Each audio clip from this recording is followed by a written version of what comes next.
నమస్తే, welcome to great Andhra. మనతో పాటు ఉన్నారు senior cine and political analyst G R Maharshi గారు. నమస్తే సార్. నమస్తే అమ్మా.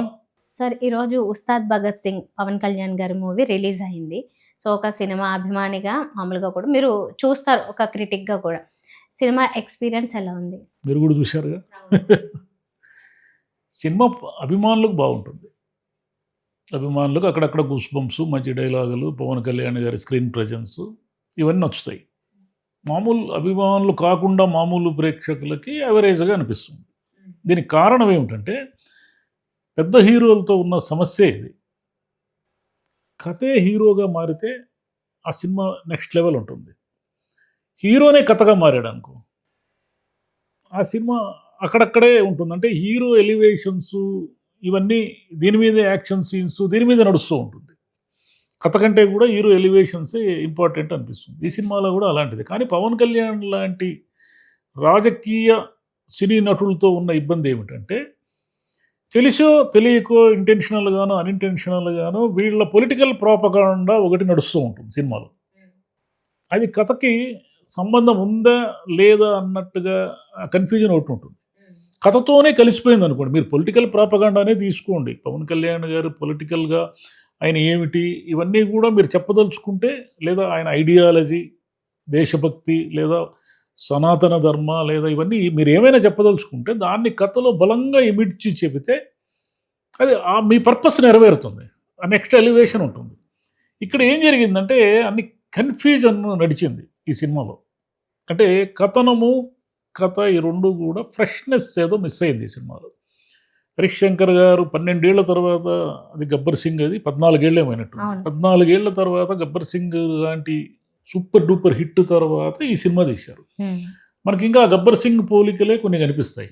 హీరో పోలీస్ యూనిఫాము, కొన్ని కామెడీ ట్రాక్స్ ఇవన్నీ కూడా గబ్బర్ సింగ్ లాగానే అనిపిస్తాయి. గబ్బర్ సింగ్ పోలికలతో కాకుండా ఏ కథ చెప్పినా ధర్మానికి అధర్మానికి జరిగే యుద్ధమే కదా. కానీ ఇప్పుడు వస్తున్న ట్రెండ్ ఏమిటి? ఈ ఫ్రెష్నెస్.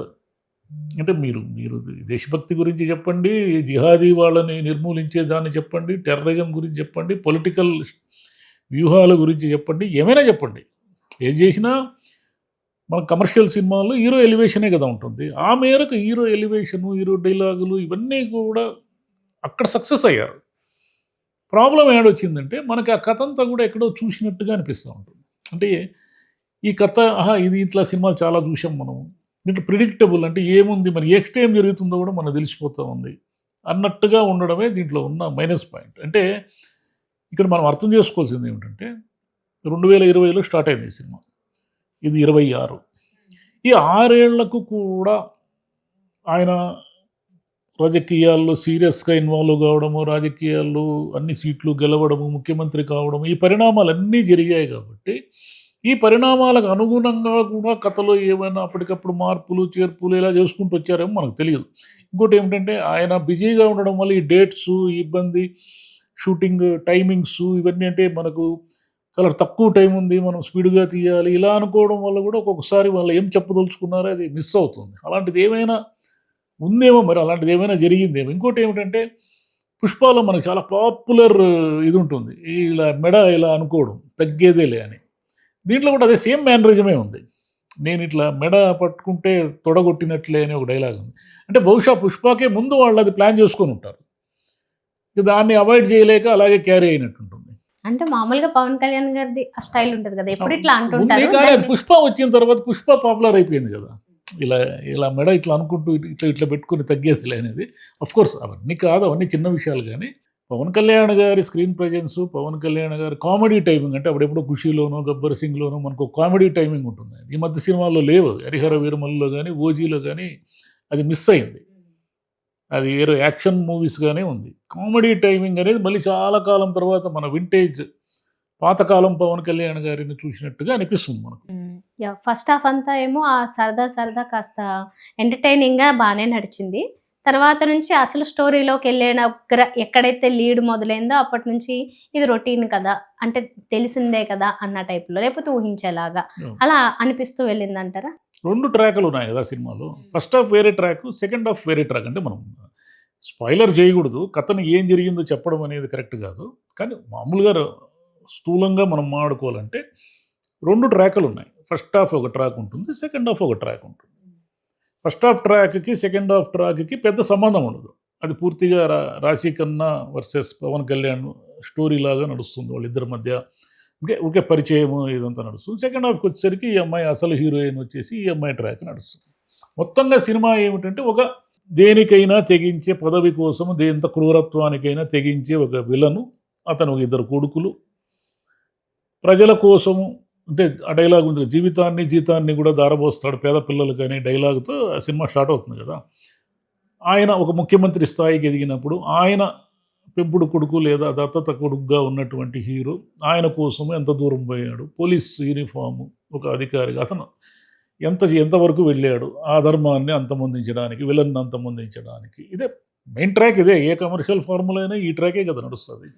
ఈ ట్రాక్లో కరెక్ట్ ఎంచుకున్న ట్రాక్ కరెక్ట్, నడిపిన విధానము స్లో, అంటే ఆల్రెడీ మనకు ఫ్రెష్నెస్ మిస్ కావడం అంటారే అలా. సరే, ఇప్పుడు ప్లస్ ఏది మైనస్ ఏది అంటారు ఇందులో? పవన్ కళ్యాణ్ గారే మోసారు సినిమా అంతా, ఆయన భుజాన మీదే నడిచింది కదా సినిమా అంతా. కాబట్టి ఆయనే ప్లస్. మీరు మైనస్లో ఏమో చెప్పండి, నేను ప్లస్ చెప్పాను కదా. అవునా సార్, అది స్టోరీ అంటే స్టోరీ కోసం మాత్రమే ఏదో కథని మలిచినట్లు అయితే సరదాగా ఫస్ట్ హాఫ్లో ఉన్నట్లు ఆ సరదాగా నడిచేసినా కూడా కొంచెం ఆ లైటర్ నోట్లో బాగానే ఉండేది అనిపించింది. సీరియస్ ట్రాక్లోకి వెళ్ళిన స్టోరీ అంతా కూడా రొటీన్గా అనిపించింది. ఇది నాకు మైనస్ అనిపించింది. అంటే సీరియస్ టోన్తో స్టార్ట్ అయిన సినిమా మధ్యలో ఉన్నట్టుండి కామెడీ ట్రాక్లోకి వెళ్తుంది. యాడ్ అయినా కూడా కొద్దిగా కామెడీ బాగానే ఉన్నట్టు అనిపించినా అది కథకు అడ్డం వచ్చినట్టుగా అనిపిస్తుంది. మూడ్లోంచి బయటికి రావడానికి టైం పట్టింది. ఆల్రెడీ కొంచెం సాడ్ మూడ్లోంచి సడన్గా ఏమో అందులోకి షిఫ్ట్ అవ్వాలన్నా త్వరగా కాలేదు. కానీ ఫస్ట్ హాఫ్లో అంతా ఓకే, అంటే సరదాగా నవ్విస్తూ బాగానే ట్రై చేశారు. కొత్తగా ఏవో గబ్బర్ సింగ్ సీన్స్ రిపీట్ చేస్తారు అనుకున్నాం, కానీ కొద్దిగా కొంచెం మలుపు తిప్పి కాస్త బాగానే నవ్వులు పుట్టింది. ఆ పాటలకు ఆయన డాన్స్ చేస్తే అది బాగుంది. ఆ సీన్, అవును, ఆ సీన్ చాలా బాగుంది. అవును, హనీ పాట అభిమానులకు ఇంకా బాగా వస్తుంది. అదే విషయం ఏంటంటే నార్మల్ గా చూసే వాళ్ళకే కాస్త నవ్వు వచ్చింది, అంటే అభిమానులకి ఇంకా బాగా నచ్చేలాంటి సీన్లు అవి మాత్రం బాగా కనబడ్డాయి. కొన్ని ఆ పోలీస్ స్టేషన్ సీన్లు, కొన్ని అంటే అభిమానులకు గూస్ బంప్స్ తెప్పించే కొన్ని సీన్లు ఉన్నాయి కదా, అవి ఓకే. కాకపోతే అక్కడ ప్రాబ్లం అదే నేను చెప్పాను కదా, కథాకథనంలో పాత టెంప్లెట్ ఎంచుకోవడమే పొరపాటు. అంటే కథను ఎవరు చెప్పినా అదే చెప్తారు అనుకోండి. కథనం అంటే మీరు ఎంత స్పీడ్గా సినిమా నడుచు, ఇప్పుడు కేఎస్ రవికుమారు, గౌతమి, రావు రమేష్ గారు, తర్వాత ఎల్బి శ్రీరామ్ గారు, ఇట్లా చాలామంది యాక్టర్లు ఉన్నారు సినిమాలో. కానీ వాళ్ళు ఎక్కడ కూడా వాళ్ళు ఎందుకంటే ఒక్క మంచి 2 సీన్లు పడినా కూడా వాళ్ళు రెచ్చిపోతారు. అంటే అంత బాగా ఎమోషనల్ సీన్స్ గౌతమి గారు అంత బాగా చేస్తారు. రావు రమేష్ గారికి ఒక 2-3 సీన్లు పడినా కూడా ఆయన నెక్స్ట్ లెవెల్ ఉంటుంది ఆయన యాక్షన్. కానీ వాళ్ళని ఎక్కడ కూడా మనల్ని యూస్ చేసుకున్నట్టు అనిపించదు. కేఎస్ రవికుమార్ గారు ఉంటారు కానీ ఊరికే ఏదో పాతకాలం ఏదో విశ్వనాథ్ గారు ఏదో పెద్ద పాత్రల్లో కనిపించినట్టుగా అట్లా ఉంటారు. తర్వాత ఈయన విలన్ చూడడానికి గంభీరంగా, టోన్ గంభీరంగా ఉంది కానీ క్యారెక్టరైజేషన్ లేదు ఆ విలన్లో. అతని వ్యూహాలు, అతని అడుగులు అన్నీ కూడా పాతకాలము విలన్లలాగా అనిపిస్తాడు తప్ప కొత్తగా లేడు అతను. అంటే ఇప్పుడు సినిమాలు అన్ని భాషల సినిమాలు చూసి ప్రేక్షకుడు రాటదేలిపోయినాడు. వాడిని మెప్పించాలంటే అంత సులభం కాదు. కాకపోతే పవన్ కళ్యాణ్ గారు హీరో కాబట్టి ఒకవేళ అటు ఇటుగా ఉన్నా నడుస్తాయి ఇవి. అంటే దీంట్లో ఆయన ఎందుకు అంత ఎలివేషన్ కాబడలేదు అంటే అంచెలంచెలుగా, అంటే ముందు ఒకడు ఉన్నాడు, ఆ తర్వాత ఇంకొకరు ఛేదించుకుంటూ ఆయన దగ్గరికి వెళ్ళడం అనేది అదేదో స్టెప్ బై స్టెప్ లా చూపించారు, కానీ ఆయన ఎక్కువ ఎలివేట్ కాలేదు ఈ క్రమంలో. కొన్ని సీన్లు ఆ విలన్లు ఎవరు ఉంటారు, సెకండ్ హాఫ్లో ఎవరు విలన్లు వస్తారు, వాళ్ళు ఎవరు మనకు అర్థమయ్యే లోపలే అసలు వాళ్ళు ఎవరు ఎందుకున్నారు అనేది కూడా కొంచెం కన్ఫ్యూజ్ అవుతాం. అదేవిధంగా హీరోని ఎలివేషన్ చేయడం అంటే ఇప్పుడు హీరో కొన్ని సీన్లు రథయాత్రలో వాళ్ళని కొట్టడము, ఇలా కొన్ని సీన్లు ఉన్నాయి కదా. అంటే ఈ జిహాదీలు ఏదో నల్లమల అడవుల్లో ఉన్నట్టు ఇవన్నీ కన్విన్సింగ్గా ఉండాలి. నల్లమల అడవుల్లో జిహాదీలు ఎందుకు ఉంటారు, మీరు కొంచెం కన్విన్సింగ్గా చెప్పాలి. ఏదో మీరు ఒక పొలిటికల్ ప్రాపగాండాగా సినిమా తీసినా, దేశభక్తిని ఉద్దేశించి తీసినా, లేదా మీరు ఏం తీసినా కూడా అది ప్రేక్షకుడికి రీచ్ కావాలంటే కన్విన్స్ కావాలి ప్రేక్షకుడు. మీరు ఊరికే సీన్ చూపిస్తే కన్విన్స్ కాడు. సీన్ చూపించి భగవద్గీతలో శ్లోకం చెప్తే కన్విన్స్ కాడు. మీరు ఆ సీన్ని అంత బలంగా చెప్పగలిగి ఉండాలి.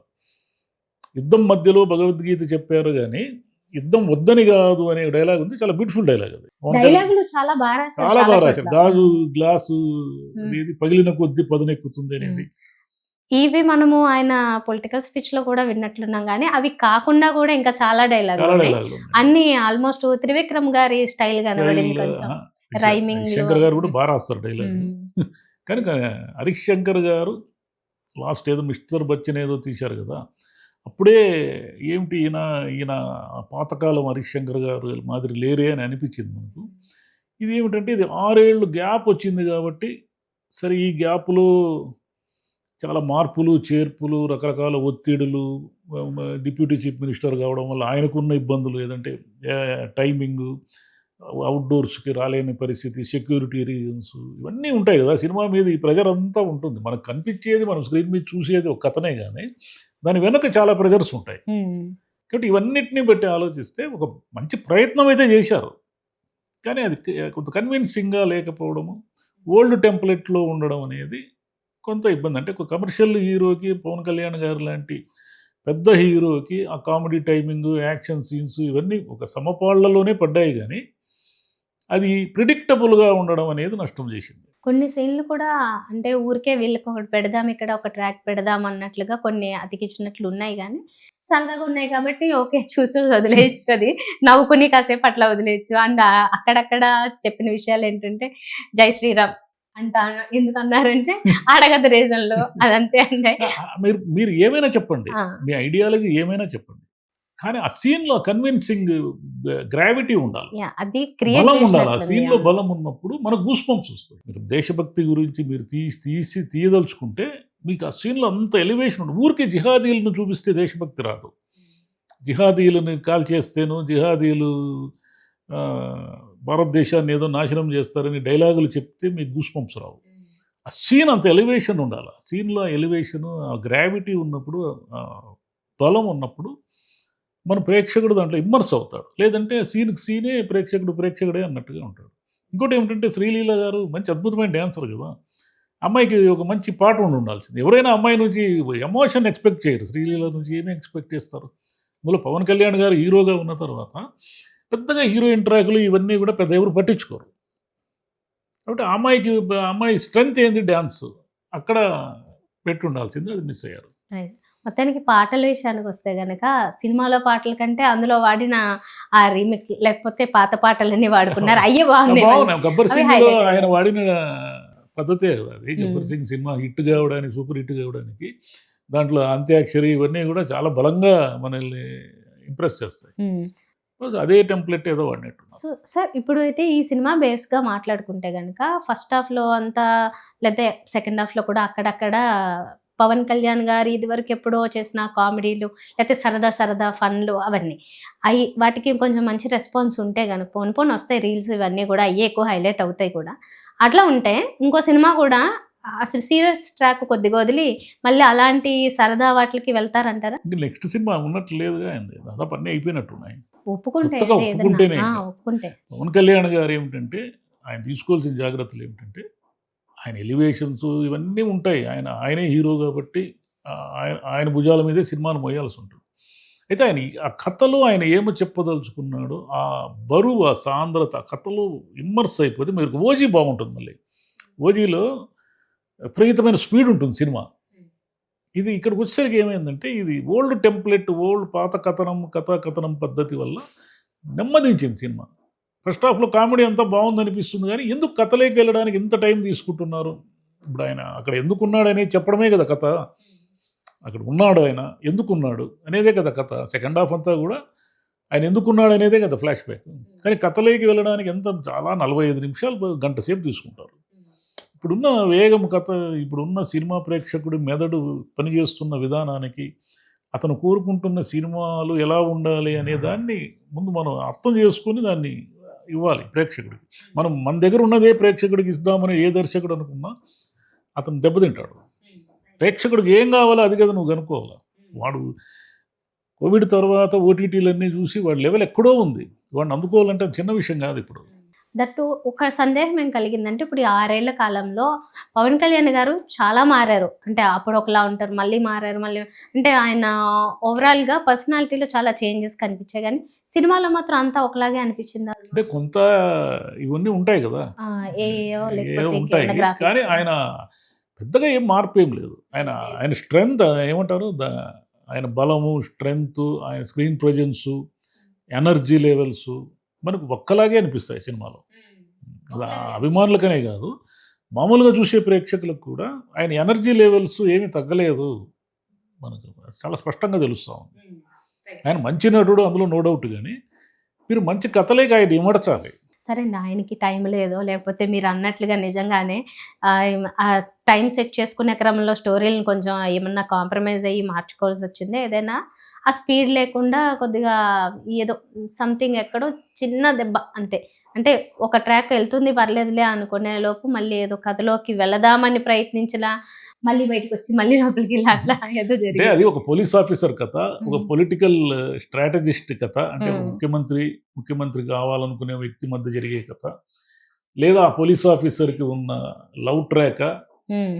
ఇలా అనేక మళ్ళీ లేయర్స్ అన్నీ మనకు చాలా చాలా చాలా సినిమాల్లో చూసిన లేయర్స్గా అనిపించడం అనేది మ్మ్. ఒక మైనస్ పాయింట్ ఆ సినిమా.